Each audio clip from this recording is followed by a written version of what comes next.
গত কয়েক দশকে বিশ্ব রাজনীতির অন্যতম সফল নিরাপত্তা উদ্বেগ হিসেবে বিবেচিত হয়েছে রাশিয়া ও যুক্তরাষ্ট্রের মধ্যে বিভিন্ন পরমাণু অস্ত্র নিয়ন্ত্রণ চুক্তি।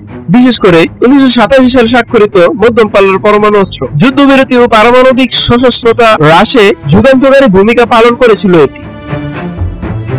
কিন্তু হঠাৎ করে এই চুক্তি থেকে বেরিয়ে আসার ঘোষণা দিয়ে বিশ্বকে অপ্রত্যাশিত সংকটে ফেলে দিয়েছে রাশিয়া।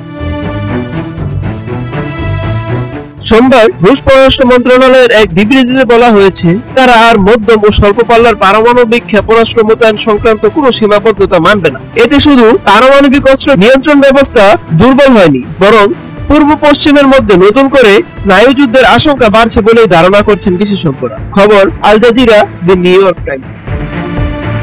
প্রতিবেদনে বলা হয়েছে, ইউক্রেন যুদ্ধ অবসানে মার্কিন প্রেসিডেন্ট ডোনাল্ড ট্রাম্পের ক্রমবর্ধমান চাপের মুখে রাশিয়া 1987 সালের আইএনএফ চুক্তি থেকে সরে যাওয়ার ঘোষণা দিয়েছে। স্বল্প ও মধ্যম পাল্লার পারমাণবিক ক্ষেপণাস্ত্র মোতায়েনের উপর আরোপিত এই নিষেধাজ্ঞা থেকে সরে আসার জন্য পশ্চিমা দেশগুলোর কর্মকাণ্ডকেই দায়ী করেছে মস্কো।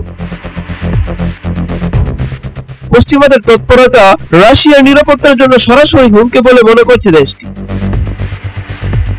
ট্রাম্পের রাশিয়ার কাছাকাছি উপযুক্ত অঞ্চলে দুটি পারমাণবিক সাবমেরিন মোতায়েনের নির্দেশ দেওয়ার কয়েকদিন পরেই এই পদক্ষেপ নিল রাশিয়া।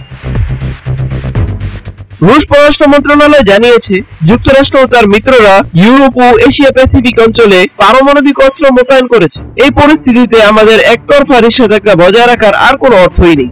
রুশ সংস্থা আরটিআর তথ্য অনুযায়ী পররাষ্ট্র মন্ত্রণালয় এক বিবৃতিতে বলেছে, পশ্চিমাদের বেপরোয়া ক্ষেপণাস্ত্র সক্ষমতা বৃদ্ধি আমাদের দেশের নিরাপত্তার জন্য সরাসরি হুমকি সৃষ্টি করেছে।